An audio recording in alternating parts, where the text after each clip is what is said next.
Bom dia a todos e todas, senhoras e senhores, autoridades, colegas, companheiros e companheiras. É uma honra iniciar a primeira sessão do Grupo de Análise e Relações Internacionais da Universidade Estadual da Paraíba, com a presença do embaixador, ministro, cidadão Celso Amorim. Então, queria primeiro agradecer. Para nós é uma honra, uma glória e uma alegria tê-lo aqui conosco. Todos nós agradecemos a presença do embaixador ministro. Depois agradecer a presença de todos e todos presentes, e de forma especial a reitora Marlene, todo o corpo de funcionários da Universidade Estadual da Paraíba, os nossos alunos que fizeram com que essa reunião fosse possível. Bom, eu vou tentar ser bem breve, porque, como vocês já sabem, o embaixador, hoje ministro, está com uma série de ligações, está recebendo uma série de ligações para resolver questões administrativas, de posse, indo sua ida a Brasília, possivelmente hoje, etc. Então eu vou encurtar muito o que eu iria comentar com vocês. Primeiro, que o GAPRE é uma iniciativa da Universidade Estadual da Paraíba que visa criar um espaço de formação, de intercâmbio de experiências e de sensibilização dos movimentos sociais, das organizações não governamentais, do setor empresarial e do poder público para as relações internacionais. Então, essa é uma primeira reunião. Se isso for interessante, se os segmentos sociais, o poder público achar que isso vale a pena, que isso deve prosseguir, então nós devemos sentar com calma, não hoje, num outro momento, para ver de que forma o GAPRE pode se operacionalizar. Tá? A discussão está aberta, esse é um primeiro momento de reflexão desse espaço. Espero seguir conversando com cada um de vocês para amadurecer essa ideia.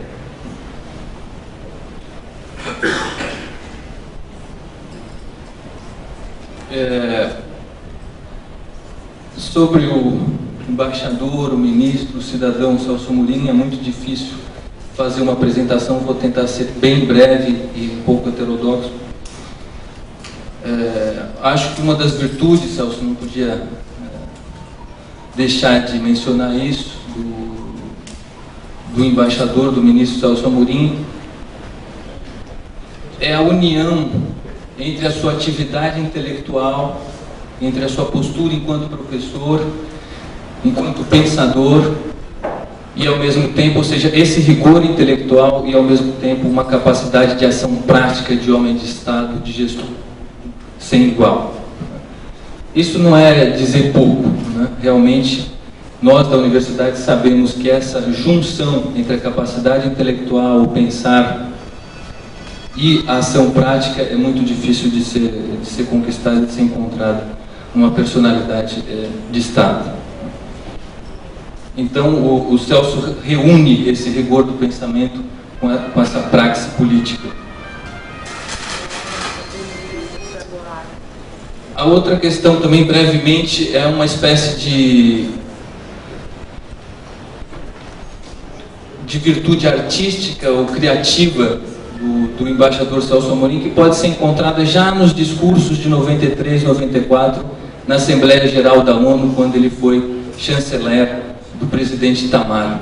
Rapidamente, eu só queria mencionar isso, que esses embriões da política externa que vieram se concretizar com mais firmeza no governo Lula, eles já estavam lá nos discursos do Celso Amorim, seja na Assembleia Geral da ONU, nos discursos aos formandos do Itamaraty, etc, etc. Ou seja, essa preocupação com a América do Sul, com os países africanos, com a América Latina, tudo isso, de certa forma, já estava delineado em 93, 94.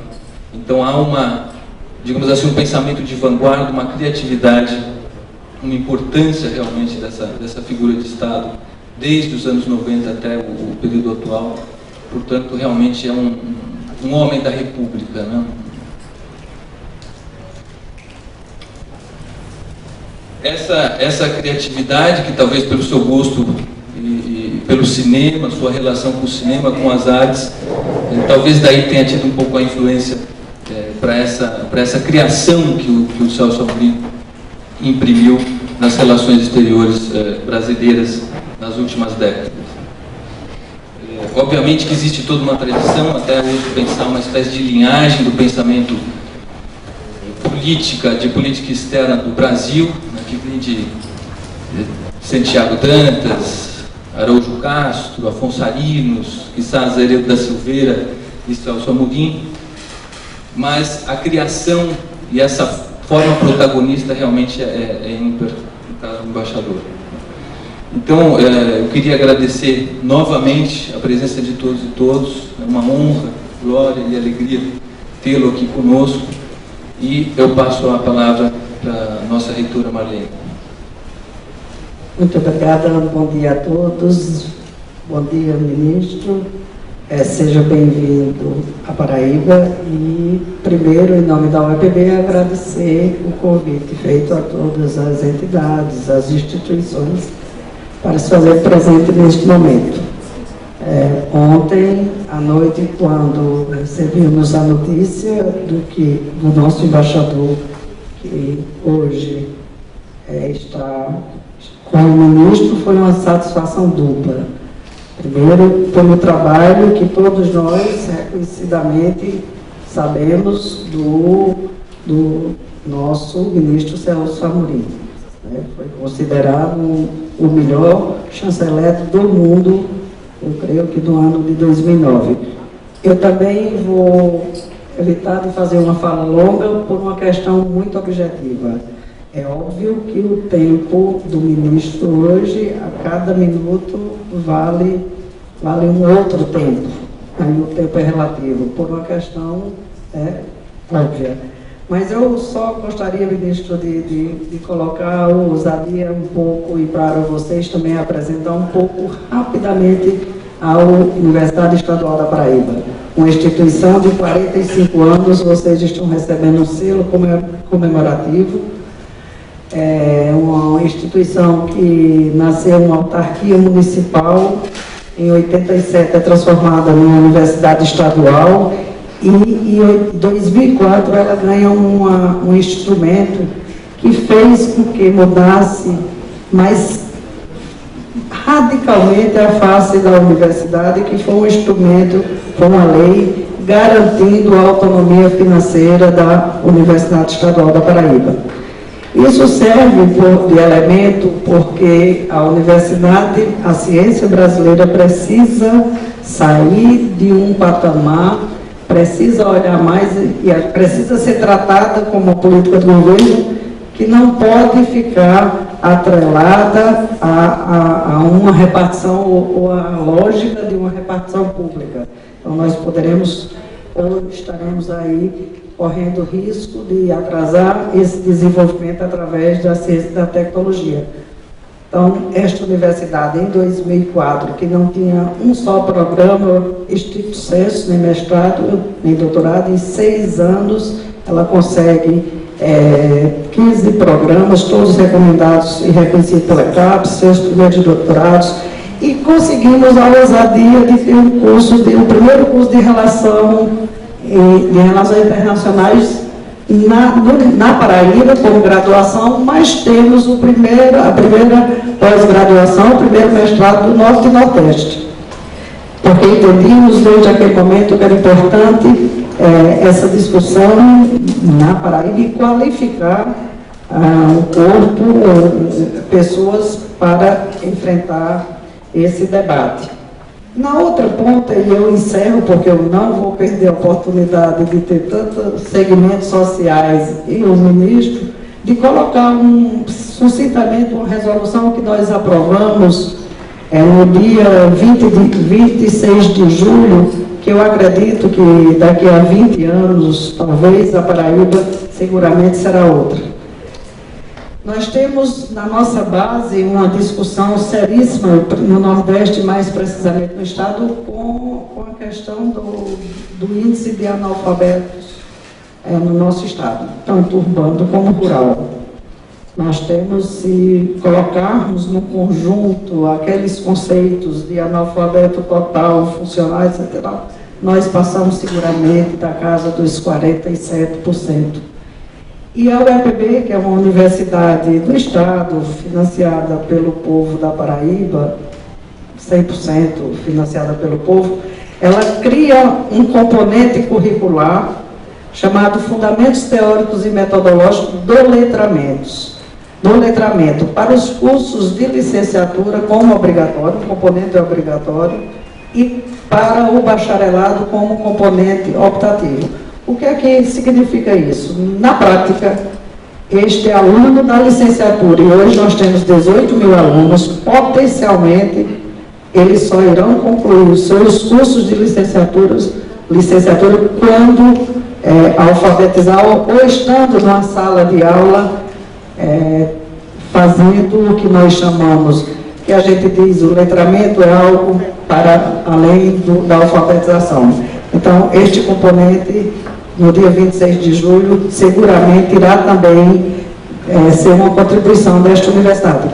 Então, é uma universidade que tem um rigor acadêmico, um rigor científico, que busca se consolidar como um polo de desenvolvimento do Estado da Paraíba, mas tem também toda uma característica de retribuir ou de entender que precisamos mudar efetivamente pela base, com programas consistentes, a realidade do povo da Paraíba. Obrigada, em nome da UEPB, nós agradecemos muito, muito a sua presença aqui, isso fortalece a nossa instituição, referendo ao nosso programa. Gostaria de agradecer ao professor Carlos, à professora Juliana e toda a equipe de coordenadores desse evento. Vocês podem imaginar o carinho e o trabalho e o zelo que eles tiveram, assim, tão grande quanto representa a sua figura. Ministro, muito obrigada e parabéns pela sua nova missão, que tenho certeza que será de importância fundamental para o Brasil. Obrigada.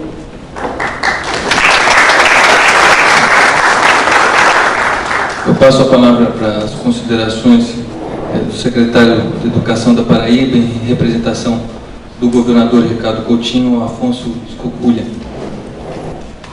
Bom dia a todos, bom dia, ministro.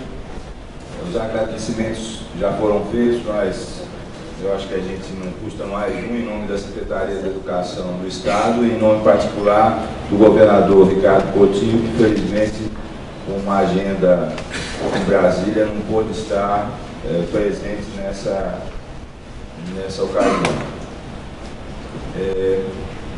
Eu queria dizer 2, 3 coisas que, se for possível, depois a gente, pensando exatamente no intelectual que foi ressaltado no começo dessa mesa, poderia, num certo momento, ter a reflexão também do ministro Celso Amorim. O Brasil virou protagonista internacional, protagonista no sentido exato do termo, sobre a batuta do ministro Celso Amorim. Esse reconhecimento é visível. Nós vivemos numa época caracterizada como globalização, ou eu gostaria, melhor dizendo, de chamá-la de globalização, como o Ulrich Beck chama, para tentar, ao mesmo tempo, entender que as relações internacionais têm uma dupla face, ou talvez até uma única face, em relação ao que acontece localmente, né? E eu gostaria de inserir isso rapidamente, quais papéis que a educação e a escolarização, e no caso a educação da Paraíba, teria nessas relações que envolvem o local e o global, né? Como a nossa reitora acaba de dizer, nós, por exemplo, estamos em parceria, focando com muito vigor a questão, por exemplo, do analfabetismo, e esse é um compromisso de governo, mas claro que todos que estão aqui entendem que esse não é só um compromisso local. é um compromisso que transcende a Paraíba. Por outro lado, a gente, na Secretaria de Educação, focaliza muito o ensino médio em relação ao trabalho. E todo mundo sabe que as relações de trabalho, as relações de emprego, etc., mudaram muito nesses últimos anos. Talvez seja um dos setores que mais existiram mudanças, justamente com a questão da globalização, né? Costuma-se dizer que o mundo do trabalho virou de ponta cabeça, e quem faz educação está sempre perguntando: e aí, o que é que a gente vai fazer? Né? A escola que, por exemplo, preparou para o trabalho e mal preparado com a ótica da Revolução Industrial, já não dá mais para continuar nesse sentido. Então, para que lado que a gente vai? Um dos lados, por exemplo, é o empreendedorismo na educação e depois dos egressos das escolas de maneira geral. O que eu queria ressaltar é que esse é um ponto absolutamente chave para entender, na minha visão, as relações internacionais que não existem em si mesmas, mas que só ganham essa dimensão quando elas têm a interface com o local, né? A última coisa que eu gostaria de acrescentar é que o protagonismo brasileiro no mundo tem como uma das suas identidades a diversidade. E essa diversidade não poderia estar melhor representada que hoje de manhã nessa mesa, com todos os órgãos, as instituições, os movimentos sociais que compõem essa diversidade, e que, como ministro das Relações Exteriores, o nosso embaixador teve a visão de protagonista do Brasil a partir dessa identidade. Durante muito tempo, vocês sabem que essa identidade tentou ser escondida, e um dos protagonismos brasileiros no mundo foi ressaltado a partir exatamente do contrário, de mostrar essa diversidade e de mostrar como é que essa diversidade representa a nossa identidade maior, e esse é mais um atributo, mais um elogio ao trabalho do ministro Celso Amorim. Eu queria, com essas palavras, repetir as boas-vindas em nome do governo do Estado ao ministro, que essa seja a primeira de muitas vezes, né, de retorno à Paraíba, e essa maravilha do Niemeyer para a gente ter o contexto adequado para isso. Obrigado.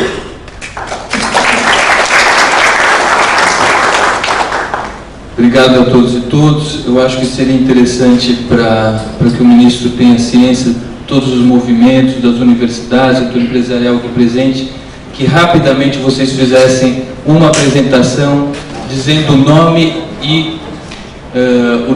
e a instituição que está representando. Por favor, de forma rápida.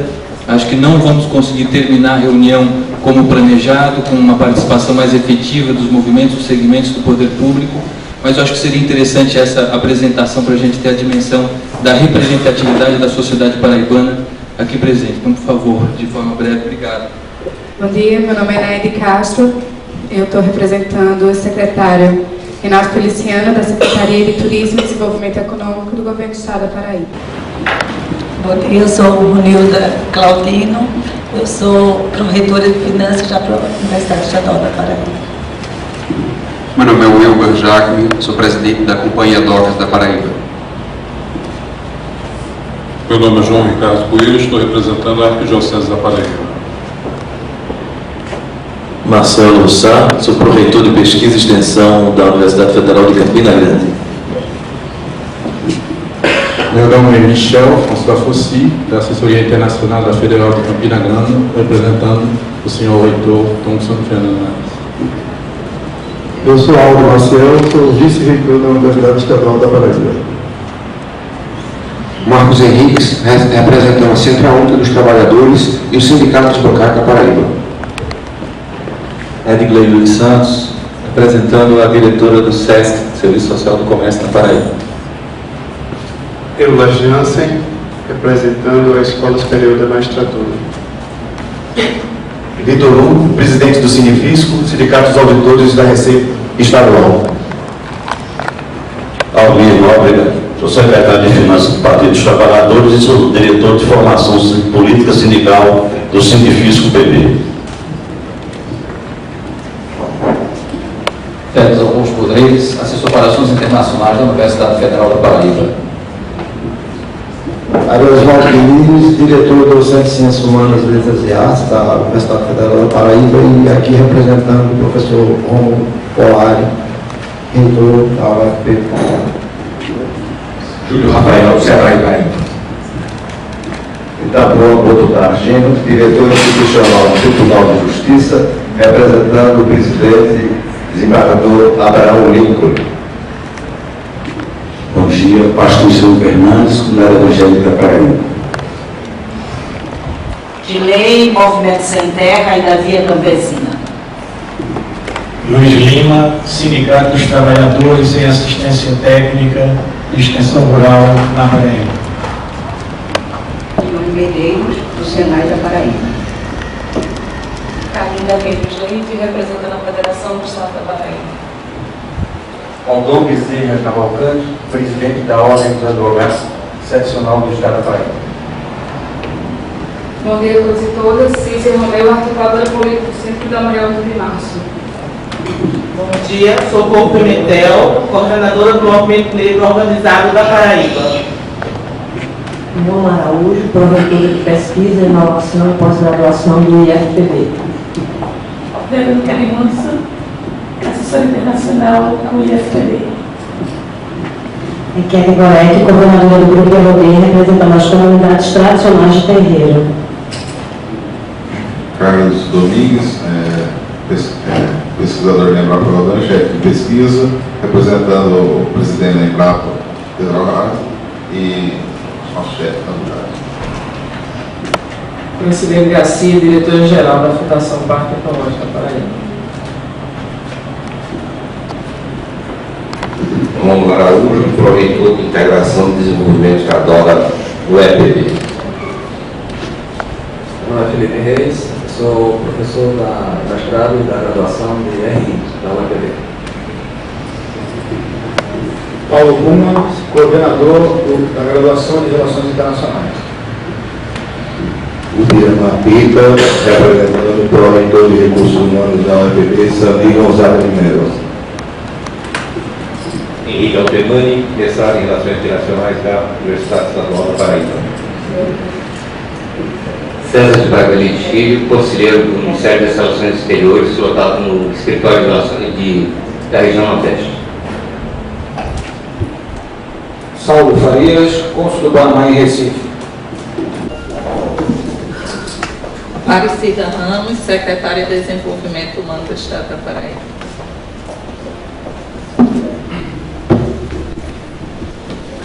Obrigado a todos e todas, Auguri. Passo a palavra para o embaixador ministro Celso Maria. Bem, em primeiro lugar, um grande prazer estar aqui na Paraíba, João Pessoa, no dia do aniversário da cidade, sendo duplamente homenageado por essa circunstância. Está bem? Estão ouvindo bem? Bom,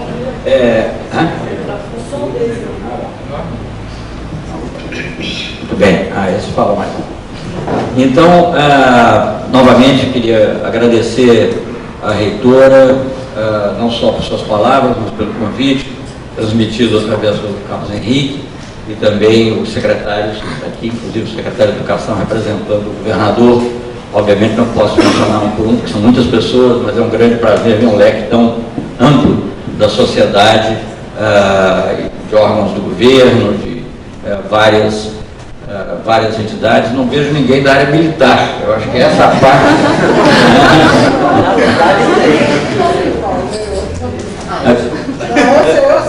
Estou na reserva. Muito bem.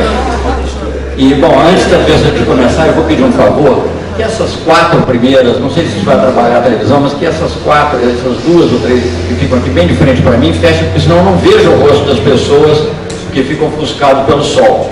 Eu acho que mesmo assim continuará suficientemente claro, mas isso, eu gosto muito de ver isso, o rosto das pessoas com quem eu estou falando. Olha, como vocês sabem, eu estou num momento de uma certa transição, né? Quando eu aceitei esse convite, eu era um ex-ministro mais dedicado à reflexão e ao diálogo. Ao diálogo continuarei sempre a estar, digamos, um diálogo muito livre, né? Até uma coluna que eu tenho na Carta Capital, eu denominei Radical Livre. Eu acho que isso eu não vou poder continuar sendo Radical Livre, não sei se posso continuar sendo radical. Livre espero ser, mas obviamente dentro sempre dos parâmetros de quem faz uma política de Estado para quem serve a um governo. Então é um momento um pouco especial, até do ponto de vista psicológico para mim, porque essa transição impõe naturalmente algumas outras reflexões. O meu pensamento, de alguma forma, já devia estar se concentrando naquilo que eu vou fazer, naquilo que eu fui convidado pela presidenta Dilma para fazer, mas eu não quis cancelar esse evento. Primeiro porque eu tive a notícia mesmo certa, dada pela própria presidenta, ontem à noite, quando eu já estava jantando aqui à beira-mar, num restaurante muito agradável, que eu não sei se por uma coincidência ou trabalhada chamar o olho do Lula, né? Mas enfim, o fato é que eu estava lá jantando quando a presidenta me chamou e me convidou. E achei que já era, digamos, seria muito indelicado desmarcar o evento, os dois eventos que eu teria um outro hoje à tarde, mas e ao mesmo tempo tiraria o prazer de estar com essas pessoas. Mas naturalmente não posso também deixar de dizer a vocês que minhas reflexões agora, elas talvez não sejam tão excitantes quanto talvez pudessem ser se eu estivesse falando como uma pessoa, digamos, que está de fora do governo. Mas de qualquer maneira eu vou procurar também ser breve. Eu me desculpo previamente se houver alguma interrupção, eu já até dei instruções, não é qualquer telefonema que eu vou receber, mas naturalmente se for o telefonema do Palácio ou de alguém que eu tenha que receber, obviamente, eu quando fui, uma época da minha vida presidente da Embrafilme, eu dizia para a minha secretária que tinha 3 M's, que eram as aligações que ela tinha que passar diretamente, era mãe, mulher e ministro. Hoje, infelizmente, minha mãe já não é viva, minha mulher é uma das pessoas que eu indiquei que eu teria que atender, e a presidenta, ou algo que tenha diretamente a ver com as providências administrativas para a minha posse, que provavelmente será na segunda-feira. Mas como já está no Diário Oficial, já sou ministro da Defesa, embora não empossado, eu sinto essa situação um pouco peculiar e de certa maneira, esdrúxula de falar sobre um tema de uma perspectiva diferente daquela que eu provavelmente terei, do ponto de vista funcional, dos próximos, enfim, no futuro próximo. Evidentemente também não é uma diferença tão grande, porque tendo servido 8 anos como ministro das Relações Exteriores do presidente Lula e 1 ano e meio com o presidente Itamar Franco, lidei muito com as questões de defesa e com as questões que dizem respeito à estratégia nacional, que de alguma maneira se casam, e concretamente também em questões como a do Haiti, para citar apenas uma das operações de paz, a mais talvez relevante em que nós estivemos envolvidos até hoje, eu lidei diretamente também com as Forças Armadas, claro que sempre respeitando a competência do Ministério da Defesa. Bem, mas então eu vou tentar, digamos, de uma maneira breve, resumir um pouco o que eu acho que há de mais importante na política externa desses últimos 8 anos e os desafios que existem, e vou fazer isso até, digamos, pedindo desculpas assim virtuais, porque eu não pude falar com ele do ministro Patriota, porque evidentemente, mais uma vez, uma coisa é falar com um observador, outra coisa é falar com um membro do governo, que terei cuidado sem perder talvez a franqueza e o rigor analítico que me foi imputado. Eu diria o seguinte, como já foi dito aqui, o Brasil mudou de patamar nas relações internacionais nos últimos 8 anos. Isso não há dúvida sobre isso. É até interessante que muitos críticos da política externa eles aceitam isso. E até quando eles têm que criticar alguma ação atual, dizem, não, o Brasil agora está num outro patamar, não pode fazer tal coisa, não deve fazer tal coisa. O que é curioso, porque quando a gente dizia que a gente ia passar para um outro patamar, eles diziam, não, isso é megalomania, o Brasil tem que cuidar aqui das suas coisinhas e não pode se aventurar em projetos mais ambiciosos. Mas isso não há dúvida. Então, o que basicamente foi responsável por essa mudança? De uma maneira muito sumária, eu descreveria. Bom, primeiro é a consolidação da democracia. Eu acho que o Brasil, nos últimos 20 e poucos anos, consolidou a democracia, o que é algo absolutamente extraordinário e fundamental para a nossa ação internacional.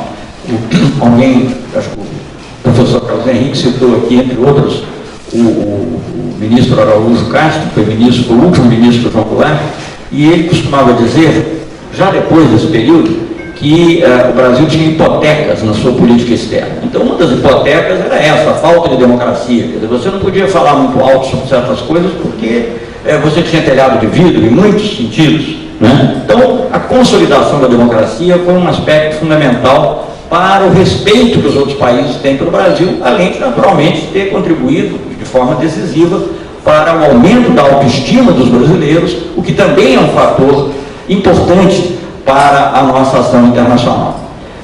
Esse é um processo longo, ele não se iniciou no governo Lula, ele vem de longa data, desde o governo Sarney, foi se aprofundando, tivemos uma eleição presidencial, o primeiro presidente eleito por voto direto sofreu impeachment, isso também era um outro trauma, que poderia ter acarretado um retrocesso, mas o Brasil soube viver esses momentos e soube transpor esses momentos, e a cada dia foi consolidando essa sua vocação democrática.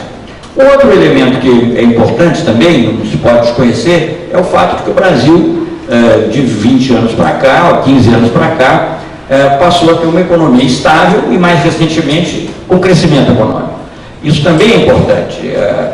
Eu vivi uma grande parte da minha vida adulta, e de criança também, mas da minha vida adulta, já com criança você percebia isso, que a mesada não dava no fim do mês, a inflação. Eu creio que, a exceção de um ano em que houve um dado que depois foi contestado, eu me lembro já na minha vida adulta de um ano em que a gente tem tido uma inflação de menos de 20% ou 30%. Teve um ano que disseram que era 14%, mas depois corrigiram. E sendo que em algumas vezes mais de 100%. Então isso é uma fonte de instabilidade, e de instabilidade não só financeira, mas isso gera também uma instabilidade psicológica, gera uma atitude de necessária timidez diante das relações internacionais. Então esse também foi outro passo importante que se consolidou, objeto primeiro de ação do governo do presidente Itamar Franco, que eu tive a oportunidade de trabalhar. O então ministro Fernando Henrique foi responsável também pelo Plano Real, depois se consolidou no seu próprio governo, mas ainda estava ameaçado, porque a credibilidade externa do Brasil ainda era muito discutida. É até curioso a gente notar isso, porque a gente lê os comentaristas internacionais hoje falando de como o Brasil evoluiu, e os problemas que enfrenta hoje, mas de outra natureza totalmente diferente. Mas eu era embaixador em Londres, na época do período eleitoral, em 2002, e a percepção de alguns comentaristas, inclusive de grande, não digo nem esses comentaristas mais, digamos assim, com aspas ou sem aspas, neoliberais, alguns assim mais críticos da economia em geral, com uma visão mais aberta, como é o Martin Wolf, por exemplo, um economista muito conhecido, escreve para o Financial Times, acho que agora até é da Câmara dos Lords lá. Ele dizia, não, o Brasil não resistirá à má relação entre dívida e PIB, Produto Interno Bruto.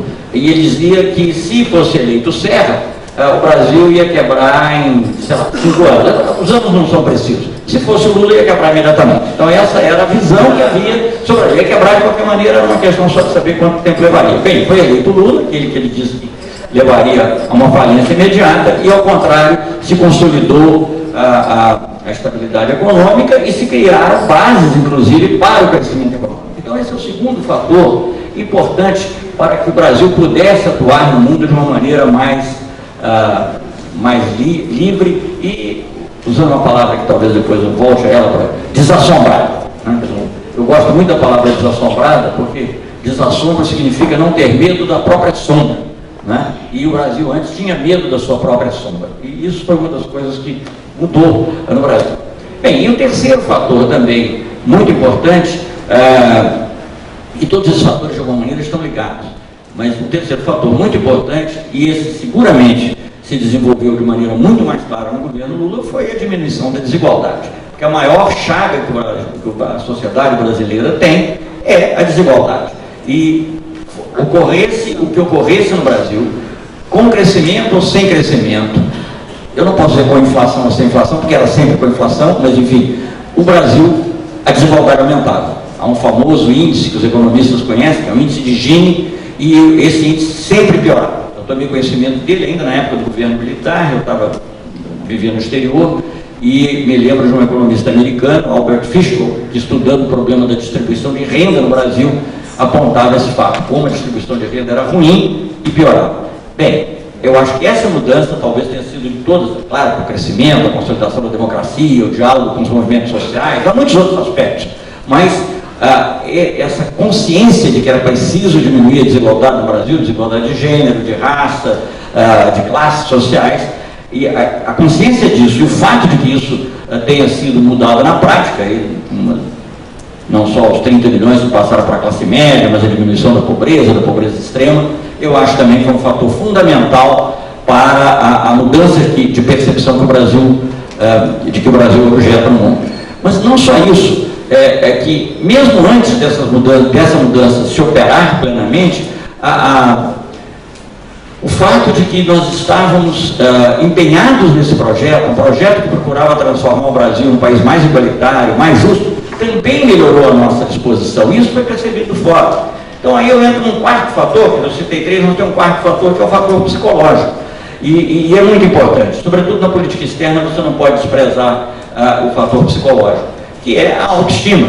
Eu me lembro que nos primeiros dias que eu tive que falar publicamente, como ministro escolhido, não ainda nomeado, mas escolhido pelo presidente Lula, numa cerimônia pública, eu não tinha nem conversado muito, eu tinha tido umas duas conversas em que eu mais falei do que eu vi, então não tinha assim, uma orientação precisa em relação a tempo, eu podia intuir um pouco, mas enfim, não tinha tido uma discussão mais profunda, mas eu, pela conversa que eu tive com o presidente Lula, eu tinha que falar, e era para falar muito rápido, uns 3, 4 minutos, que eram vários ministros que estavam sendo apresentados naquele dia, 5 minutos, eu disse, me concentrei num aspecto da atitude, né? Porque como eu não ia poder tratar de todos os temas, álcool, OMC, Conselho de Segurança, Iraque, etc., isso ficou para depois, com os discursos de posse dele, sobretudo, e do meu também, eu me concentrei na questão de atitude, e disse que o Brasil iria ter uma política altiva e ativa, porque eu achava que isso era realmente o que estava sendo necessário. O Brasil precisava mudar a sua atitude externa. E a eleição do presidente Lula, que de certa maneira realizou aquilo que o presidente Obama nos Estados Unidos se propôs a fazer,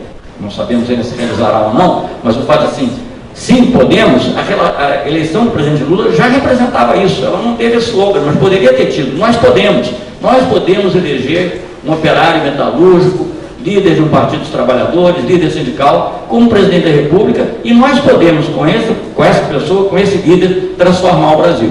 Então essa percepção de que isso estava acontecendo, de que isso ia acontecer, sem dúvida foi talvez o fato mais importante, pelo menos no meu espírito, para poder atuar na política externa. Porque de início, claro que havia temas como a ALCA, que já eram polêmicos, havia outras questões que eram da ordem do dia, como o Iraque, mas na realidade, se eu fosse tomar tema por tema, eu não teria ainda uma definição completa de tudo que poderia mudar na política externa. Tinha a noção de que certas coisas tinham que ser objeto de uma nova ênfase, né? A integração da América do Sul, por exemplo, pouco se falava de América do Sul. Em geral se falava mais de América Latina, né? Que na realidade é América Latina e Caribe, que é, digamos, um ideal inclusive que está consagrado na nossa Constituição, mas operacionalmente, a curto e médio prazo, nós não podemos pensar em integrar toda a América Latina e Caribe, nós temos que integrar aquilo que é integrável, na medida do possível, que é a América do Sul. Por isso a ênfase durante todo o governo Lula, sem desprezar a América Latina e Caribe, pelo contrário, O presidente Lula fez a primeira reunião de líderes da América Latina e Caribe, não muito longe daqui, quer dizer, não muito longe para quem vem lá do sul, na costa do Sauípe, dos líderes, presidentes, chefes de governo e de Estado da América Latina e Caribe. Foi a primeira. Então e ele visitou, fez reuniões específicas com o Caribe, nossa presença mesmo no Haiti, enfim, com relações muito boas com outros países, Cuba, óbvio, México também. Então não é que não tenha tido interesse, mas integração de imediato tinha que ser o que dá para integrar, talvez, que é a América do Sul. Então, esse aspecto era óbvio. Outro aspecto que era óbvio era que a ALCA que estava sendo negociada tinha que ser redefinida. Não se tratava, digamos, só de rejeitar a ALCA em qualquer hipótese. Se pudesse transformar a ALCA numa negociação que fosse para nós aceitável, que preservasse a nossa capacidade de desenvolvimento industrial, tão importante, está se revelando agora, novamente, com essas ações recentes do governo, capacidade de fazer compras governamentais sem estar sujeito a um ou outro tipo de regra, capacidade de dar incentivos à indústria de várias formas, enfim.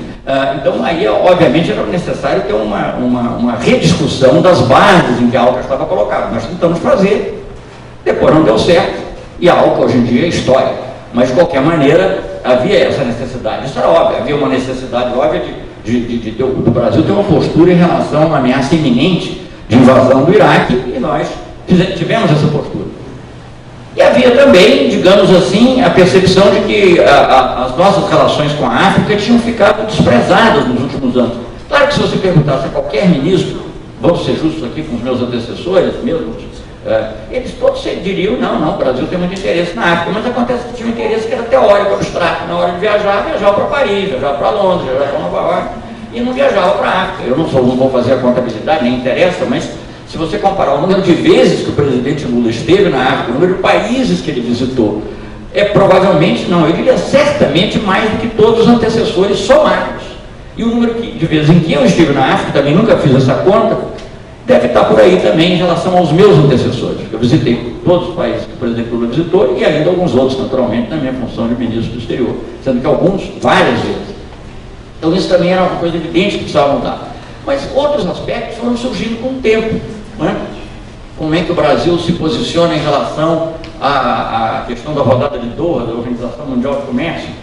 Nós tínhamos consciência de que o principal problema que a rodada de Doha tinha que resolver era o problema dos subsídios agrícolas, que prejudicam muito tanto a grande propriedade quanto a pequena propriedade nos países em desenvolvimento. E por isso, por ter essa consciência, justamente porque o Brasil se compõe desses dois lados, de alguma forma, nós pudemos armar uma coalizão, a qual recebeu também o nome de G20, não é o G20 depois dos presidentes, mas e que teve uma grande influência nas discussões da rodada de Doha da Organização Mundial de Comércio. Essa foi talvez o primeiro ato, assim, claro, em que o Brasil já tinha havido algumas ações em relação à ALCA, mas o primeiro ato público, internacionalmente visto e percebido, de que o Brasil disse que veio. O governo Lula disse que veio nas relações internacionais, quando criou esse G20 e disse: nós não vamos aceitar um mau acordo. Porque o hábito era esse: a União Europeia e os Estados Unidos faziam um acordo entre eles, depois eles chamavam o Canadá e o Japão, formavam um grupo que eles chamavam de Quad, que era uma espécie de G4, e depois então os outros iam indo ficar essa coisinha aqui que a gente pode oferecer para a Índia, isso aqui para o Brasil, muito pouco, em geral, como eu vi. Eu fui negociador da rodada Uruguai durante um tempo, porque fui embaixador em Genebra, e não estou falando, portanto, isso em crítica a ninguém, era a contingência da vida, e às vezes você queria endurecer uma posição um pouco, ia um telefonema direto para o presidente da República e você recebia uma ordem: olha, a maneira era aí. Então, evidentemente, as limitações eram muito grandes. E em Cancún nós pudemos organizar esse grupo, resistir à pressão, que era muito grande, porque é muito difícil numa negociação comercial você chegar e dizer assim: não, esse acordo não serve, e nós não vamos permitir que ele ocorra. Você precisa ter, porque a dinâmica toda da negociação, que já vinha vindo de algum tempo, leva no sentido contrário. E nós fizemos isso, fomos muito criticados pela mídia brasileira, pela mídia internacional, mas hoje todos reconhecem que isso foi fundamental para mudar o perfil da Organização Mundial de Comércio. Infelizmente, para outros talvez não, mas enfim, a rodada de Doha não concluiu, mas pelo menos nós não concluímos uma rodada que fosse negativa para nós. E temos a esperança de algum dia, quem sabe, quando houver melhor liderança nos países ricos, que a gente possa possa concluir uma rodada que beneficie não tanto o Brasil, mas países mais pobres, países da África. Por exemplo, eu visitei, tem Embrapa aqui, eu visitei inúmeros países africanos, mas eu visitei vários países que fazem parte do que é chamado os 4 do algodão, sigla em inglês, Cotton 4. Aliás, algodão aqui, alguns deles vieram aqui na Paraíba, inclusive, ver os trabalhos da Embrapa. E esses países sofrem terrivelmente com os subsídios dos Estados Unidos e da União Europeia, mas sobretudo dos Estados Unidos, nesse caso. E não adianta plantar e você dar assistência técnica, porque você não consegue competir com o Tesouro Americano. Né? Só lá os republicanos e os democratas é que conseguem competir com o Tesouro Americano. Nós não temos condição. Então, a eliminação dos subsídios agrícolas, tem subsídios europeus também importantes em outras áreas, nessa e em outras, açúcar, por exemplo. Então, a eliminação, ou pelo menos a redução substancial desses subsídios, era um aspecto fundamental. Isso fazia parte do Acordo de Cancún. E nós tivemos que dizer, olha, assim não vamos fazer. Queriam que nós fizéssemos concessões em produtos industriais, que fizéssemos concessões em regras de investimento, fizéssemos concessões em compras governamentais, e o que estava sendo oferecido em agricultura, e sobretudo em subsídios, eram promessas vagas, linguagem ambígua, lista de produtos que devia ser definido. Bem, graças a essa aliança que juntou países como o Brasil e a Argentina, vamos dizer, países que são altamente competitivos na área agrícola, com países como a Índia, que tem base na agricultura familiar e na pequena propriedade, países como a Tanzânia, que é um país de menor desenvolvimento relativo, e para citar apenas alguns, né, vários outros da América Latina, da África, e com base nesse grupo nós conseguimos fazer com que, primeiro, impedir um mau acordo, e com o tempo foi visto que o nosso papel não era só um papel de impedir o negativo, mas também de construir o positivo. Fomos chamados de novo para a negociação e as coisas foram avançando. Enfim, não vou contar a história da Rodalha do Ouro, porque é uma coisa muito monótona, todo mundo vai dormir antes de eu chegar no meio do capítulo, mas só para dizer, quer dizer, várias coisas positivas ocorreram, como, por exemplo, o compromisso com a eliminação total dos subsídios de exportação, faz parte dos acordos de Hong Kong, foram em 2005, depois surgiram complicações várias, sobretudo na transição do presidente Bush e do presidente Obama, e não se conseguiu concluir a rodada até hoje, veio a crise do Lehman Brothers, se tornou ainda mais delicada a situação, agora são outras crises. Então, não sei quando ocorrerá, mas no dia que ocorrer, não será aquela rodada negativa para o Brasil, que adiará a solução dos problemas que estavam colocados. A mesma coisa em relação à ALCA. Nós, já disse aqui, e foi uma negociação, às vezes, difícil. Houve momentos, porque toda a trama da negociação, trama não estou usando aqui no sentido conspiratório, estou usando uma metáfora, todo o tecido das negociações, ele estava feito de tal maneira que era muito difícil para que os nossos interesses fossem levados em conta. Por quê? Porque no acordo da ALCA, nas negociações da ALCA, estavam envolvidos países que ou já tinham feito acordos de livre comércio com os Estados Unidos, como era o México, então já tinha feito todas as concessões difíceis. O que o Brasil viesse a conceder era ganho líquido para ele, porque abriu o mercado, e ao mesmo tempo, politicamente, ainda ajudava a justificar o que eles tinham feito antes, porque houve muitas críticas posteriores no México e, digamos, um país grande como o Brasil vir a fazer concessões semelhantes a que eles tinham feito seria um ganho político. E outros países também, porque eram países muito pequenos, eu não tenho nenhum, longe de mim, desprezo pelos países pequenos, mas a verdade é que, do ponto de vista econômico, eles têm interesse no produto. Quer dizer, uma pequena cota de açúcar, uma pequena cota de produtos têxteis é suficiente para que um país da América Central, por exemplo, se dê por satisfeito. Eles não têm pretensão de desenvolver uma indústria de medicamentos, uma indústria de software, a maioria deles, pelo menos, né? Não estou dizendo todos, uma indústria de bens de capital. Já o Brasil tinha e tem. Então, vocês que têm um polo tecnológico aqui na Paraíba sabem da importância, inclusive, do apoio do Estado a isso. Bem, então eu diria que essas ações iniciais e outras, como a criação de novos fóruns de discussão, como o Fórum IBAS, Índia, Brasil, África do Sul, foi criado, a sugestão surgiu no segundo dia de governo, juntando 3 países em desenvolvimento, 3 democracias, multirraciais, uma em cada, com seus problemas, mas multirraciais, multiétnicas, multiculturais, uma em cada continente do mundo em desenvolvimento. Tudo isso foram coisas muito importantes que foram feitas no governo Lula. Depois a abertura para os países árabes, a cúpula do Brasil, país árabe, aqui que foi, o Brasil tem 10 milhões de descendentes de árabes, e nós fizemos isso sem hostilizar Israel, quer dizer, claro que nós defendemos os legítimos direitos do povo palestino, como defendemos até de maneira mais enfática. O Brasil reconheceu o Estado palestino nos últimos dias, eu diria, do governo do presidente Lula, nos últimos meses, depois já inclusive, da eleição, mas com respeito também a Israel, porque a gente sabe que é preciso um diálogo, que essas coisas terão que ser resolvidas também por diálogo.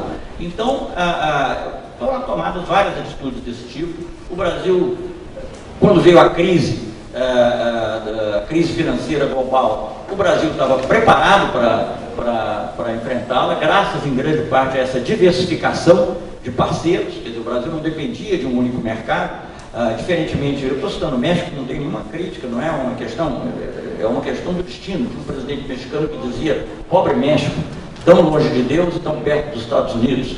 Né? Mas eu não estou. O fato é que para os Estados, talvez para eles não tivesse muita alternativa, não sei, não me cabe julgar, mas o fato é que o comércio do México com os Estados Unidos, já antes de ter o NAFTA, era mais de 70% com os Estados Unidos, hoje em dia 90%.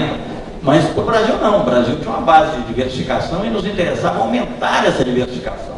E aumentou mesmo. Quando nós fomos à África a primeira vez, a primeira grande viagem que o presidente Lula fez à África, muitas críticas: por que está perdendo tempo? Uma bobagem, inclusive do ponto de vista da identidade nacional, essa viagem é importante, né? Do ponto de vista político, no sentido mais profundo da palavra.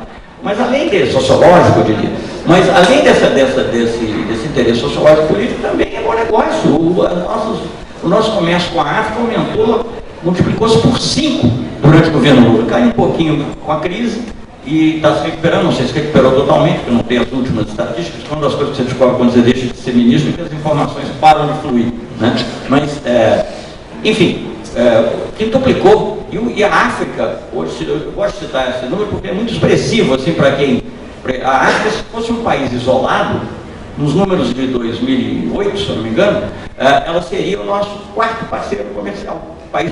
E ele, chama-se Calexto Juma, e ele é uma pessoa muito inteligente, e ele tem uma frase que eu acho excelente, que não poderia ser mais gratificante, e que nós não poderíamos ter inventado nenhuma frase melhor se quiséssemos fazer propaganda da nossa cooperação técnica. Ele diz, ou das possibilidades de cooperação técnica, ele dizia: para cada problema africano há uma solução brasileira.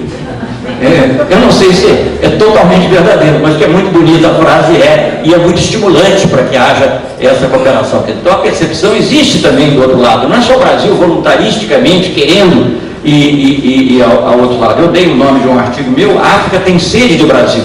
Foi a percepção que eu tive na minha primeira visita à África e continua dessa forma, acho que até de maneira mais forte. Bem, então isso tudo gerou uma posição muito mais sólida do Brasil quando houve a crise, e nós estávamos mais preparados. Foi muito interessante ouvir também vários economistas, inclusive economistas liberais, ou digamos assim, que costumavam criticar certas opções políticas nossas, política comercial sobretudo, dizerem: não, o Brasil escapou da crise pelo mercado interno, interessante também, porque eles também não favoreciam tanto o mercado interno assim, e porque não depende de um único mercado ou de 2 únicos mercados. Então o nosso comércio é altamente diversificado hoje em dia. O nosso maior parceiro comercial, que é a China, é 14% do nosso comércio. Os Estados Unidos, acho que é 10% mais ou menos. A Argentina está encostando, não sei se passará ou não aos Estados Unidos esse ano. O Mercosul já é mais do que a Argentina, em termos de parceria comercial. Perdão, o Mercosul é mais do que os Estados Unidos. Então, e descobriram, por exemplo, quando começou a chamada Primavera Árabe, as revoluções nos países árabes, descobriu-se, inclusive, que o maior superávit comercial que o Brasil tinha, região por região, era com os países árabes. Também tinha sido objeto de: olha, isso aqui é bobagem, o presidente Lula querendo aparecer, enfim, e agora essas coisas todas revelaram também as suas vantagens concretas. Obviamente que isso não é a única coisa da política, nem necessariamente a principal, mas é também algo importante. Então, graças a isso tudo, e com isso eu concluo, a percepção do Brasil mudou a tal ponto que há poucas semanas, acho que umas 2 semanas atrás, 3 talvez no máximo, um órgão americano, um órgão muito conhecido, que é o professor Alpermani, que é meu colega da UNB, não foi meu colega da UNB, sabe disso, que é o Council on Foreign Relations, o Conselho de Relações Internacionais, Relações Exteriores, criou uma força-tarefa para estudar o Brasil e para ver fazer recomendações sobre o Brasil. Né? E essa força-tarefa, ela tem várias conclusões interessantes. Isso deve existir num site aí, para quem quiser consultar, Council on Foreign Relations, mas em inglês apenas, até seria útil que fosse traduzido. Mas essa força-tarefa, ela chega a várias conclusões, inclusive recomenda que o presidente Obama apoie, não da maneira morna que ele fez, mas de uma maneira decidida, a entrada do Brasil no Conselho de Segurança, coisa que também a oposição sempre tinha dúvidas ou fazia críticas, dizia que isso não interessava, etc. Não só isso, mas ele tem uma frase que é interessantíssima, que é assim: os Estados Unidos têm que se ajustar ao novo papel global do Brasil. Aqui era sempre ao contrário, nós temos que nos ajustar ao que os Estados Unidos pediam, ao que o FMI pedia, ao que os europeus pediam, né? E agora não, você vê uma frase desse tipo. Nós foi criado ao longo, eu fui muito criticado, o presidente Lula também, por não termos concluído o acordo com a Mercosul-União Europeia, e lá para mais ou menos no início do segundo mandato do presidente Lula, um pouquinho depois, a União Europeia nos propôs uma parceria estratégica com o Brasil. Ela que propôs, não fomos nós que propusemos, ela que propôs. Em suma, é uma percepção que existe hoje no mundo do Brasil, é totalmente diferente. Eu acho que a percepção dos brasileiros também, eu, nesses meses em que estive na planície, digamos assim, pude, na planície mesmo, né, porque eu moro no Rio de Janeiro, então eu estive longe do Planalto, pude conviver com vários setores da sociedade, e eu percebo que existe essa nova atitude, uma atitude de autoestima, e eu acho que isso mudou para sempre a face com que o Brasil existe no mundo. Não quer dizer que outros problemas não surjam, que outras dificuldades não apareçam, mas eu acho que o Brasil mudou, e mudou graças ao povo brasileiro, que enfrentou essas coisas todas. Não foram dádivas do governo, foram conquistas, muitas delas, a batalha pela igualdade, mesmo a luta de combate à inflação e à democracia, foram conquistas do povo brasileiro. Claro que aqui e ali alguns líderes, como o presidente Lula, agora o presidente Dilma e outros, encarnaram essa luta. Mas é isso que eu queria dizer acima de tudo, e dizer que na minha nova função eu pretendo também continuar ouvindo a sociedade, como fiz, em certa medida, na medida do possível, no Ministério das Relações Exteriores. O fato de você tratar uma política de Estado não quer dizer que você não esteja tratando de assuntos de interesse da sociedade, do povo brasileiro. Muito obrigado.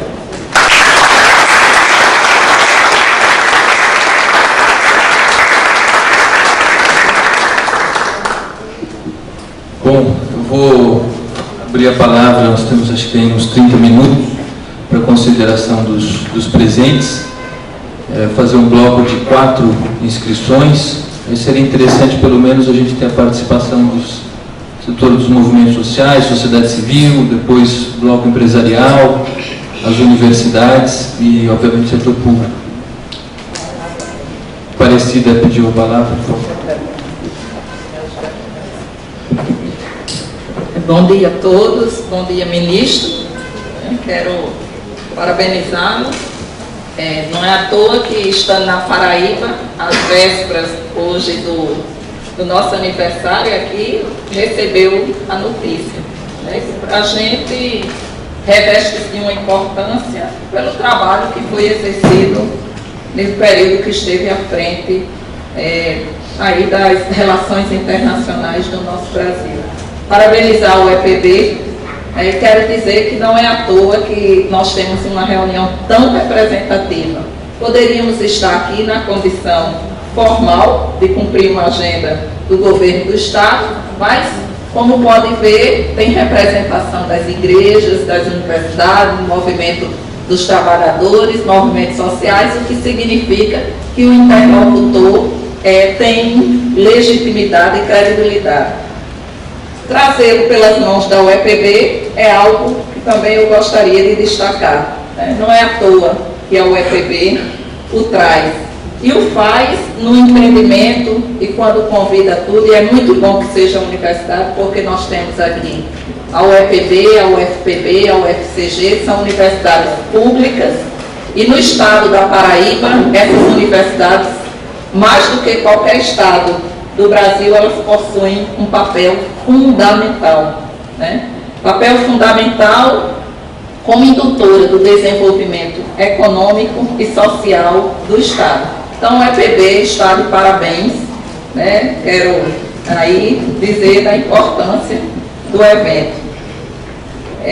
Eu achei importante a fala e eu gostaria de dizer que o Brasil tem vivido, eu diria, uns 10 anos, 15 anos para cá, um processo de grandes transformações. Né? Transformações que eu gostaria de destacar, que tem assumido, em especial nas relações internacionais, ele tem aparecido, eu acho que esse é o grande ganho, não reproduzindo fala de outros, mas dizendo que tem, que pode falar e tem o que falar. Esse é o grande elemento da política internacional. E eu diria, vou puxar aí um termo que foi colocado aí, o da desassombração. É importante aparecer, a gente só se desassombra quando a gente fala com a própria voz, né? E não através dos outros. Eu gostaria de colocar aí puxando um pouco para a área que eu estou à frente, o desenvolvimento humano, ou seja, o homem na sua integralidade, a questão dos direitos humanos e o problema da miséria.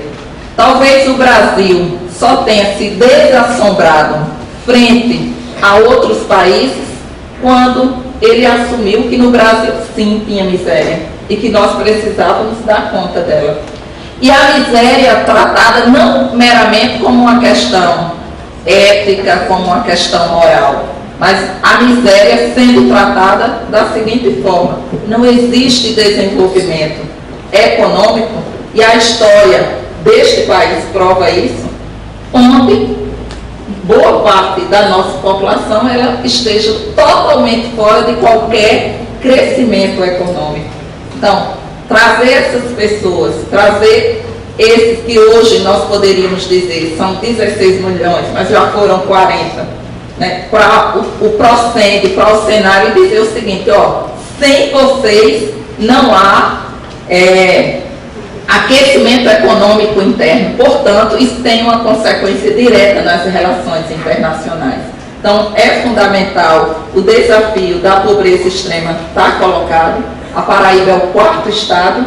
Se a Paraíba não cumprir as metas, e esse é o grande desafio nosso, a presidenta Dilma não cumpre a meta nacional, né, porque aqui tem um número importante a ser colocado. Eu gostaria de finalizar minha fala dizendo que nós, o governo do estado da Paraíba, está assumindo esse desafio, entendendo, Marlene, que a miséria na Paraíba passa necessariamente por uma ação, uma gestão transversal entre os diversos órgãos, inclusive as universidades. Eu não posso incluir pessoas meramente distribuir renda, que é um dos eixos, mas é um eixo. Eu costumo dizer assim, quando eu estou colocando uma pessoa no Bolsa Família, a minha preocupação já tenho que tirá-la. Por quê? Passa pela educação. Eu não posso incluir sem a educação, porque esses pobres são analfabetos, desdentados, desqualificados profissionalmente, e a reversão disso é tarefa de Estado, tarefa de todos nós. Muito obrigada.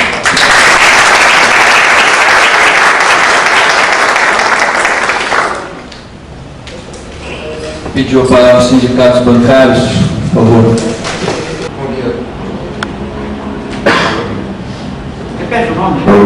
Bom dia, Marcos Henrique, sindicatos bancários, Central dos Trabalhadores.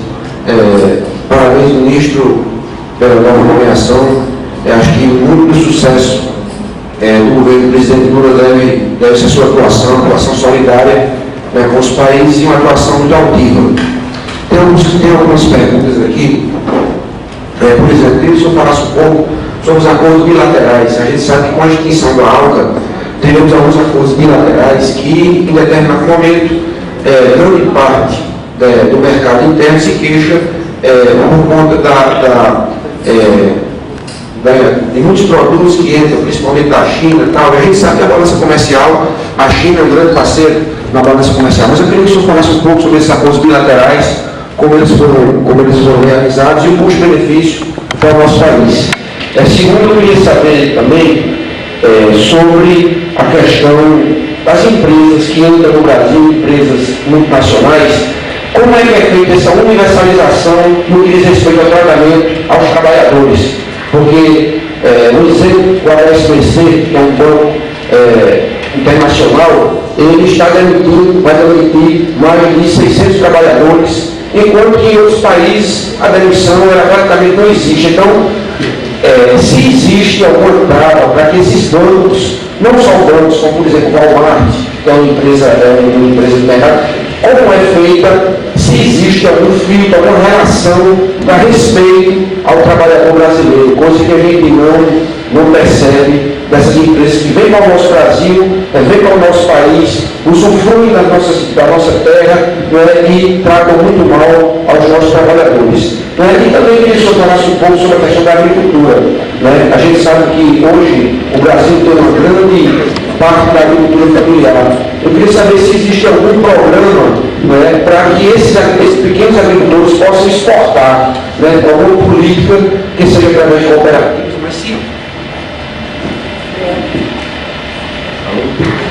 Mas se existe alguma política no sentido de favorecer esses pequenos trabalhadores. E, por mais, agradecer o convite dos movimentos, acho que os movimentos sociais estão muito bem representados aqui, e queria parabenizar e desejar muito boa sorte na sua nova missão. Muito obrigado.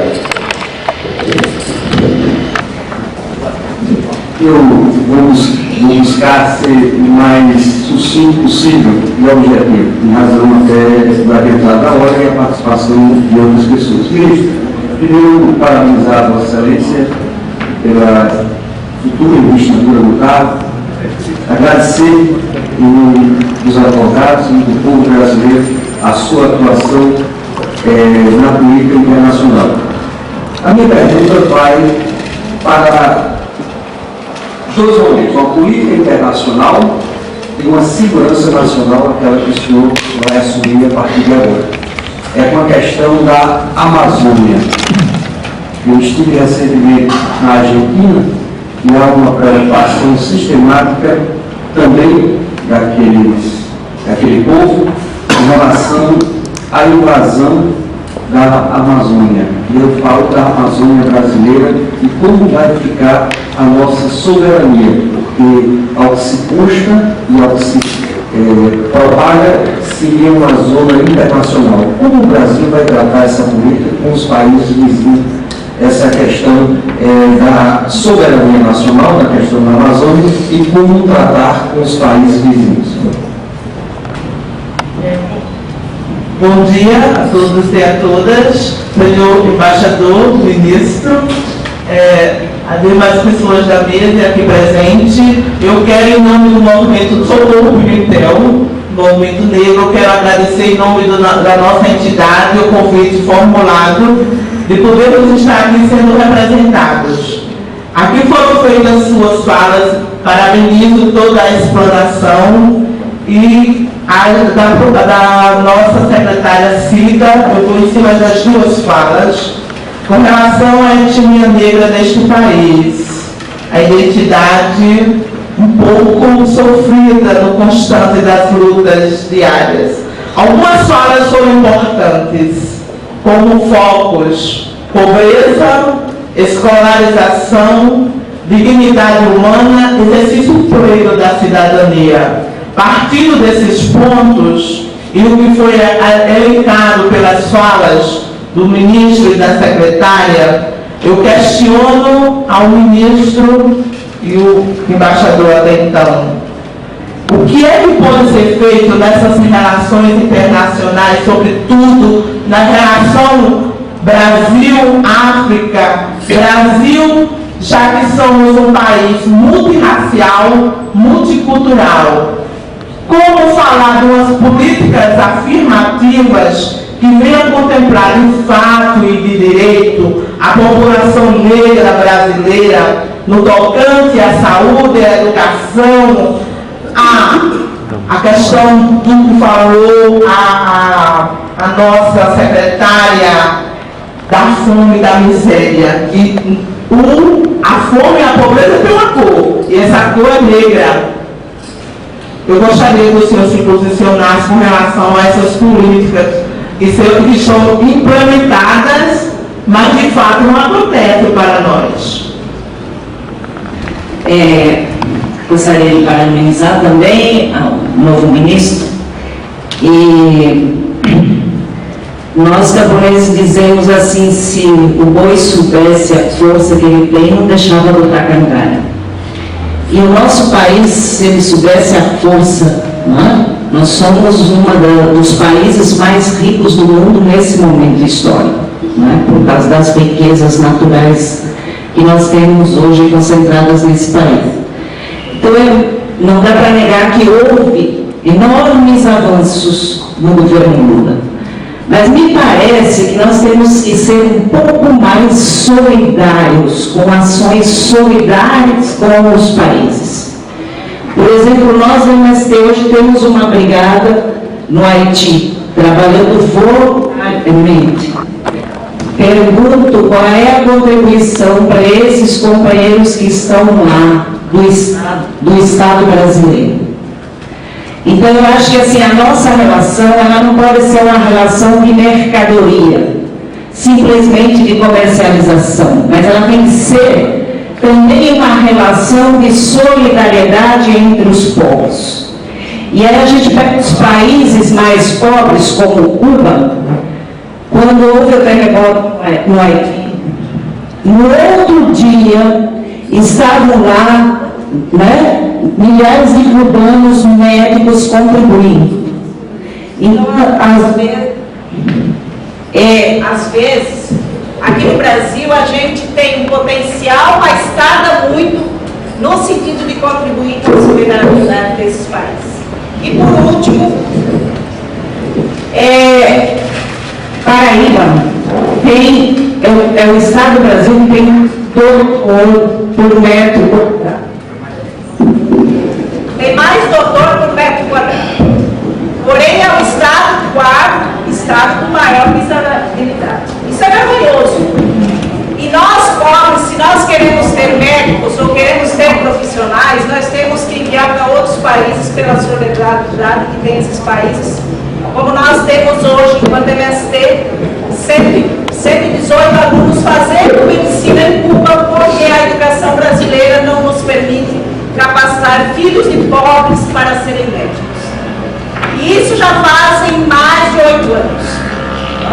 E nós tínhamos uma expectativa que com o governo Lula podia se revalidar esses diplomas desses companheiros, né, que retornam de Cuba para o Brasil, para exercer a profissão de medicina entre os pobres. Eu acho que esse é um débito, né, que esse governo teria que rever, né, com os pobres, para a gente melhorar, né, a questão da educação, que ela é central para a solução dos nossos problemas. Dizia José Martí: conhecer é resolver. Parabéns ao EPB, porque vai conhecer, mas também vai contribuir para os problemas do povo. Obrigada. Que o senhor falasse a respeito da participação do Brasil na independência do Timor-Leste. E a segunda participação é comunicar a Vossa Excelência que o Tribunal de Justiça acaba de prestar homenagem ao grande paraibano Epitácio Pessoa, que serviu aos 3 poderes deste país, restaurando e reabrindo o Museu e a Cripta de Epitácio Pessoa. Noutra oportunidade, gostaria de convidá-lo para fazer uma visita ao Museu e à Cripta. Muito obrigado. Eu acho. Passo a palavra então imediatamente. Bem, tentar fazer uns comentários rápidos sobre as questões levantadas pela secretária de Desenvolvimento. Aparecido, estou de pleno acordo com tudo que ela disse, eu não tenho nenhuma necessidade de elaborar sobre isso. Eu acho que é muito difícil você tratar dos direitos humanos sem tratar da miséria, da pobreza, da doença, porque tudo isso se resume numa única palavra, né? Quando você fala em direitos humanos, parece que são muitos direitos, você pode exercer um sem exercer o outro, e não é possível. Quer dizer, e a palavra que eu acho que, a meu ver, resume isso tudo, é a palavra dignidade. Né? Então, eu acho que para você ter uma vida com dignidade, você tem que ter liberdade de expressão, você não pode ser preso por suas opiniões, muito menos torturado, mas não pode também sofrer fome, miséria, não ter acesso a medicamentos em preços baratos. Então, eu acho que isso tudo faz um conjunto. É claro que o Brasil tem tarefas enormes pela frente ainda para resolver. Eu me lembro, recentemente eu tive que fazer fui convidado para fazer uma palestra, quando ele era ministro, sobre Joaquim Nabuco, e ele dizia que a escravidão vai projetar sua sombra por décadas e décadas e décadas da vida brasileira, e a gente sabe que é assim. Né? A escravidão realmente criou um estigma de desigualdade que atinge principalmente o negro, mas não só o negro, quer dizer, na realidade tornou um paradigma de convívio social, que na realidade não é um convívio, mas que aos poucos está sendo modificado. Mas toma tempo, mas temos que nos esforçar ao máximo, e eu estou de pleno acordo que a educação tem um papel central nisso tudo, porque a educação é que vai possibilitar uma integração verdadeira. Não vou me alongar, porque estou apenas concordando com o que disse a secretária. Com relação às perguntas feitas pelo Henrique, da CUT, bom, acordos bilaterais não é bem o caso, porque os acordos que nós fizemos, quando a ALCA, as negociações da ALCA chegaram em impasse, ou mesmo antes das negociações da ALCA chegarem em impasse, a nossa ênfase foi fechar acordos com a América do Sul, com países da América do Sul. Então, o acordo mais importante que se fechou a esse respeito foi um acordo entre o Mercosul. O Brasil não pode negociar sozinho, porque nós fazemos parte daquilo que tecnicamente se chama União Aduaneira. Então, nós negociamos juntos com a Argentina, Paraguai e Uruguai. Então, o que nós fizemos foi acordos com outros países da América do Sul. E se você for olhar também, o nosso comércio com esses países aumentou muitíssimo e, diferentemente do que ocorre em outros casos, inclusive da China, como você mencionou, com grande participação de manufaturas nas exportações brasileiras, o que significa também empregos no Brasil. A questão da China não tem a ver com nenhum acordo. Inclusive, foi muito propalado na época que teria causado um problema o Brasil ter declarado a China economia de mercado. Isso nunca foi sequer regulamentado, de modo que isso não é o que afeta. O que afeta são as condições, provavelmente, de trabalho da China, as condições de cuidado ou não com o meio ambiente, o problema cambial, que agravou muito nos anos recentes, porque a China manteve uma política de manter a sua moeda atrelada ao dólar, e com isso também se beneficiou da desvalorização do dólar em relação ao mercado brasileiro. Mas não se deve a nenhum acordo bilateral. Pelo contrário, eu acho que nós, não só no caso da ALCA, na prática, para nós, não é que fosse um acordo bilateral, mas para nós o que interessava, tanto pelo lado positivo quanto pelo lado negativo, eram os Estados Unidos. E o fato de não termos feito o acordo da ALCA da maneira que estava feito, proposta, e também não termos concluído da maneira como estava colocado um acordo com a União Europeia, apesar de termos sofrido muita crítica, porque toda opinião, digamos, sábia no Brasil achava que nós tínhamos que acelerar e que era errado colocar nossas fichas na Organização Mundial do Comércio. Se nós tivéssemos fechado esses acordos da maneira como eles estavam colocados, digamos, em 2003, 2004, 2005, o impacto da crise financeira sobre nós teria sido muitíssimo maior. Quer dizer, uma das razões pelas quais a crise não foi tão forte, porque nós fortalecemos o mercado interno, como eu já disse, com ações que talvez não pudéssemos tomar se tivéssemos fechado aqueles acordos, e também, não digo todas, mas algumas, e também porque nós diversificamos os nossos parceiros. Agora, sem dúvida, existe um problema efetivo, no caso da China e dos Estados Unidos. As pessoas falam muito da China, mas nos Estados Unidos tem hoje um superávit comercial com o Brasil, que é da ordem de 8 bilhões de dólares. É o maior superávit que os Estados Unidos têm com o mundo, porque os outros dois que aparecem na frente, que são Hong Kong e Holanda, na realidade não são Hong Kong. Hong Kong é uma passagem para a China e para outros lugares, e a Holanda também é uma passagem para toda a Europa Central, o Porto de Rotterdam, como vocês sabem. Então, na realidade, parece que o país que está próximo do Brasil em matéria desse tipo de déficit em relação aos Estados Unidos, ter superado para eles, é a Austrália. Mas, enfim, então não é só a China, quer dizer, o problema aí é um pouco mais estrutural, por isso nosso ministro da Fazenda tem falado tantas vezes em guerra cambial, em desalinhamento de moedas. Isso não faz parte da minha pasta, eu me vizinho de sugerir qual é a solução, mas eu acho que o que foi feito agora na política industrial vai nessa direção. Se vai conseguir fazer tudo, se vai ser preciso mais, o tempo dirá. De qualquer maneira, vai nessa direção. Com relação às condições de trabalho das multinacionais, não há rigor, quer dizer, há os acordos da OIT, quando se trata, não especificamente para as multinacionais, os acordos da OIT, eles obrigam os países, né, Mas, independentemente dos acordos da OIT, as multinacionais são obrigadas a seguir a legislação brasileira. Elas não têm como deixar de fazê-lo. Se há defeitos na legislação brasileira que permitem ações aqui que elas não tomam em outros lugares, nós temos que trabalhar pelas lutas trabalhistas modificar isso. Isso não é propriamente objeto de um acordo internacional. Dizer, olha, você não pode fazer aqui diferente do que você faz na Holanda. Eu acho que nós é que temos que fazer essa luta internamente e mudar a nossa legislação, se for o caso. Mas não sou, embora eu tenha sido até presidente do Conselho de Administração do OIT, mas na realidade o que se procura lá é melhorar o padrão de defesa dos trabalhadores em geral, né? Não especificamente para empresas multinacionais ou empresas nacionais. A nossa obrigação é mudar, atualizar a nossa legislação.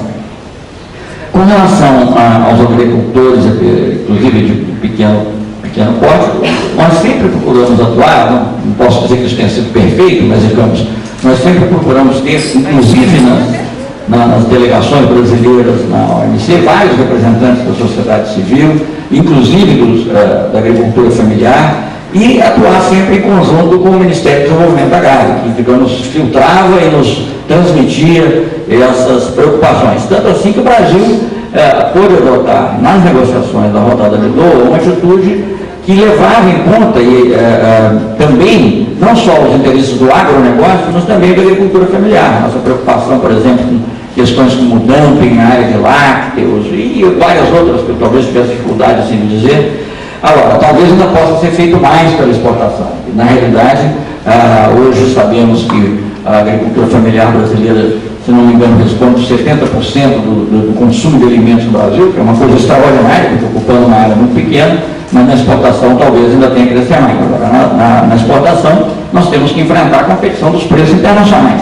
Eu diria que nesse aspecto também, a principal medida que ajudaria, e aí ajuda tanto o agronegócio quanto a agricultura familiar, é a eliminação dos subsídios, porque, como eu digo, uma coisa é você competir com o produtor norte-americano ou com o produtor europeu, outra coisa é você competir contra o tesouro americano ou competir contra os tesouros, que aí são muitos europeus. Bem, com relação à Amazônia e as preocupações de segurança nacional, eu acho que elas são totalmente legítimas, e eu diria até que não só pela biodiversidade, por tudo que nós temos lá a preservar, que nós devemos fazer, mas eu diria o seguinte: não é que nós não tenhamos que estar alertas, temos que estar alertas, tanto, digamos, nas fronteiras, quanto alerta do ponto de vista conceitual, na discussão global. Não podemos permitir que se discuta ou que se aluda sequer a uma possibilidade de internacionalização da Amazônia. Aliás, a Estratégia Nacional de Defesa, que foi feita no governo anterior, no governo do presidente Lula, da qual, naturalmente, os ministros das pastas, o ministro Jobim e o ministro de Assuntos Estratégicos, na época, que era o Mangabeira, não participaram mais ativamente, mas na qual o Itamaraty também esteve envolvido, menciona especificamente a Amazônia como objeto de preocupação. E essa preocupação, ela ainda deve se tornar mais forte, porque nós vemos que o recurso que está se tornando escasso no mundo é o recurso água. Né? E o Brasil tendo a abundância desse recurso água, e você volta e meia ver. Eu mesmo tenho participado de umas reuniões, que acabei não irei mais participar, mas enfim, sobre o tema da água, porque o tema da água é um tema complexo, fascinante, tem muitos aspectos interessantes, tem aspectos diplomáticos, quando se discute, por exemplo, bacias hidrográficas, mas tem um aspecto muito importante que é preservar a soberania sobre esses recursos. Né? E existem, às vezes, conceitos muito discutíveis, como, por exemplo, que são preparados. Não estou dizendo que eles foram aceitos, nem que serão aceitos, mas tratar da água como se fosse, assim, o que eles chamam um recurso global. Tem uma expressão em inglês, global commons, que é os recursos globais, recursos da humanidade, digamos assim. Tudo bem, são da humanidade, mas são nossos em primeiro lugar, nós é que temos que cuidar deles.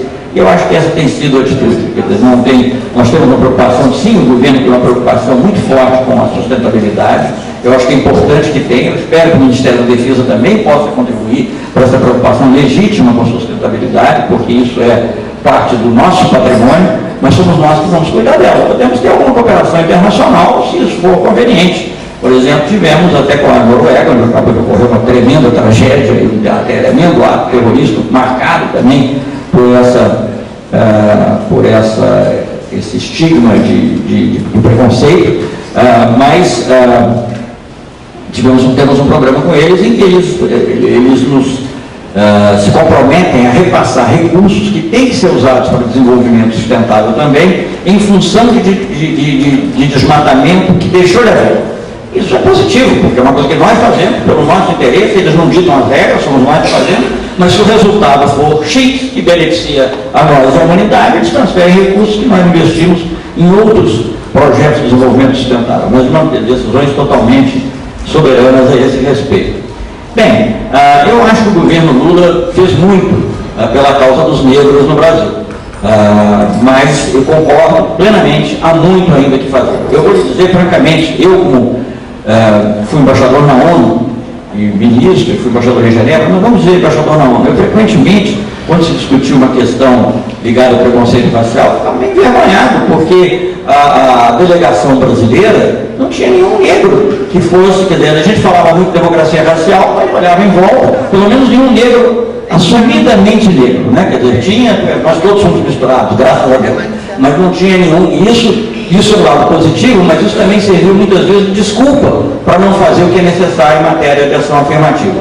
Então, a minha posição pessoal, eu acho que, digamos, não sei em que medida isso poderá ser aplicado às Forças Armadas, terei que estudar ainda, mas a minha posição pessoal sobre esse tema é que sim, nós temos que ter ações afirmativas.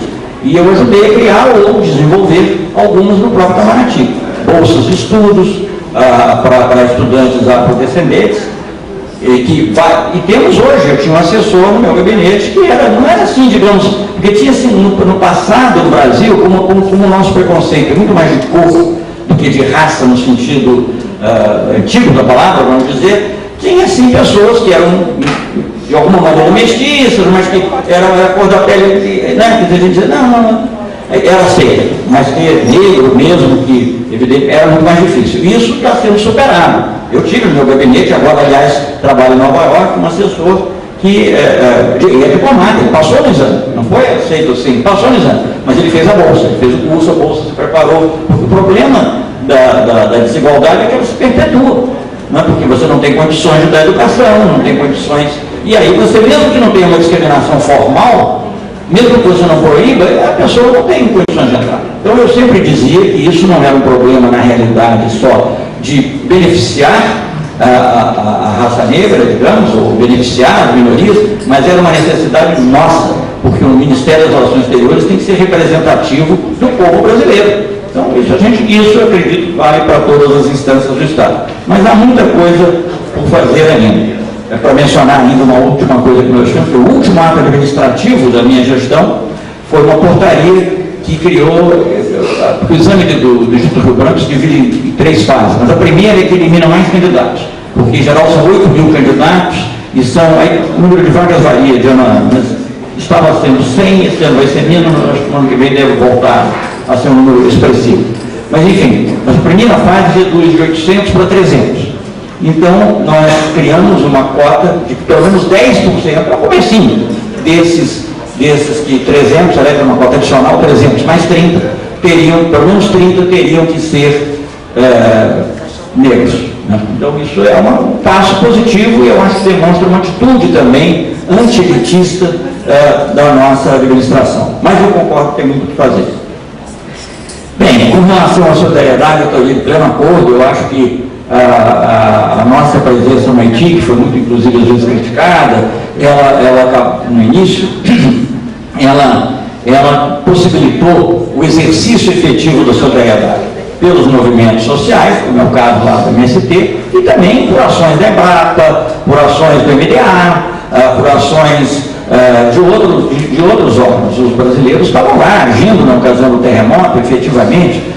Existem projetos vários na área agrícola que nós desenvolvemos. E nós conseguimos incutir nessa operação de paz, que inicialmente visava apenas a ser uma operação de paz tradicional, para manter a segurança, um elemento de desenvolvimento, um elemento de ajuda humanitária que não estava presente. Claro, depois do terremoto, a ajuda humanitária ficou mais óbvia. E a ajuda humanitária brasileira, pode talvez não ter, digamos assim, tido o mesmo número de cubanos, mas foi muito expressivo. E nós trabalhamos juntos com cubanos. Temos um projeto, aliás, curiosamente, Brasil, Cuba e Estados Unidos, na área médica no Haiti. trabalhamos muito diretamente, hospitais que eram montados por brasileiros, nós dependíamos dos médicos cubanos. Então, nós não sei exatamente agora o número, mas um número expressivo de hospitais assim, de campanha foram postos de saúde, foram criados no Haiti. E obras também importantes, como uma obra de uma barragem. E não estamos fazendo isso por razões mercantis. Né? Pode ser que alguma empresa acabe ganhando algum dinheiro com isso, porque essas coisas acontecem, alguém tem que construir a barragem. Mas, de qualquer maneira, foi feito com recursos do Estado brasileiro, sem pedir nada de volta, sem cobrar juros, nem juros, nem sequer. Isso vai ter que ser completado, porque precisa de recursos complementares. Então, eu diria que nós temos feito, digamos, um avanço. Aliás, para mencionar algo que vai na linha do que a representante, eu não guardei seu nome, de lei disse, do MST, disse, eu costumava, a propósito do próprio Haiti, dizer uma coisa que para mim parece verdadeira, que não é preciso ser rico para ser solidário. Ao contrário, em geral, os pobres são mais solidários, porque nós ouvimos muita crítica do tipo, mas o Brasil tem tanta pobreza, como é que vai guardar do Haiti? Não é isso, você tem que ser solidário e ao mesmo tempo, resolver os seus problemas. Mas a solidariedade cria em si mesmo também um ânimo adicional para você resolver os seus problemas. Então, eu acho que são esses os pontos. Muito obrigado.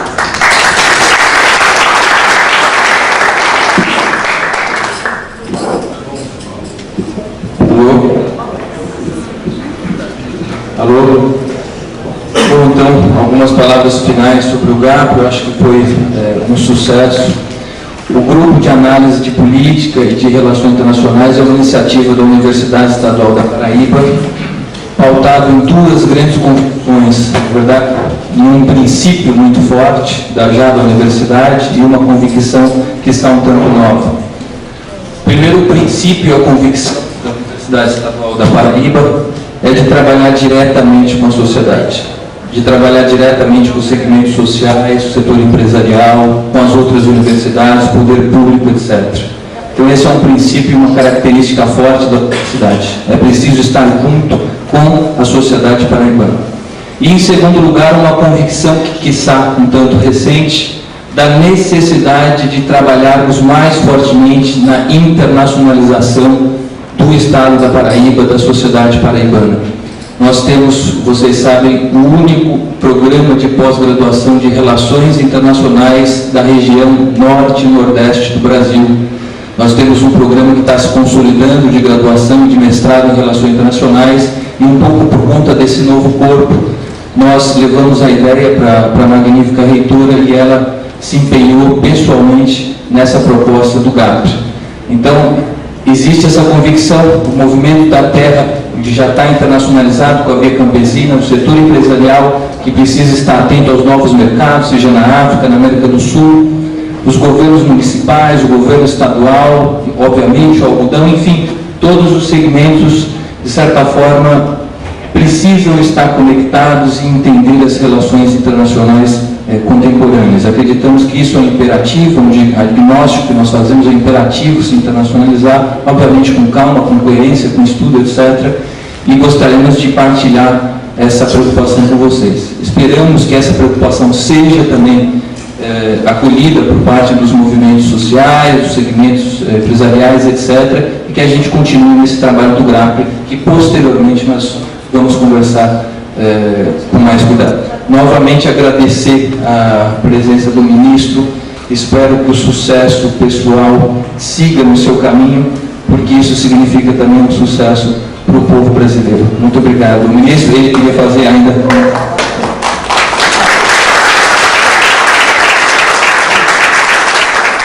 Não, é porque eu só me limitei a responder as perguntas, mas eu queria também agradecer mais uma vez a recepção, dizer que foi um grande prazer para mim. Espero que haja aqui uma guarnição, eu não penso bem, uma guarnição a ser visitada, que me traga aqui a Paraíba de alguma maneira e me permita ter um outro diálogo desse tipo, já talvez tratando de uma visão mais propriamente da defesa nacional, que liga todas essas questões estratégicas. Se você me permitir só um último comentário, nós estamos aqui no Cabo Branco, não é isso? Podia ser Cabo Negro também, é Cabo Branco. Né? Mas, enfim, que é o extremo extremo oriental do país. Então, talvez seja o ponto mais próximo da África. Então, estamos aqui a menos de 4 horas de avião da África. E, no entanto, se você quiser ir à África hoje, você tem que fazer uma viagem de 20 e tantas horas, provavelmente, no caso da Paraíba, você ainda tem que ir para um lugar onde tenha voo para... Então, isso é uma coisa que tem que ser resolvida. E eu acho que os governos estaduais têm que se interessar por isso. Né? Porque não é uma questão que só... eu vou agora, já terminando a minha fala, mas também há um jurista, eu nem concordava com outras coisas dele, porque ele era uma pessoa assim, mais numa outra linha política, mas era um bom jurista chamado Temístocles Cavalcante, e ele dizia: o homem não vive na União, o homem é uma mulher, vive no município. Então nós temos que tratar do município, do Estado, do poder local, porque eles também é muito importante para esse relacionamento internacional e é muito importante também para uma estratégia de defesa que se baseia, acima de tudo, na percepção da nossa brasilidade. Muito obrigado.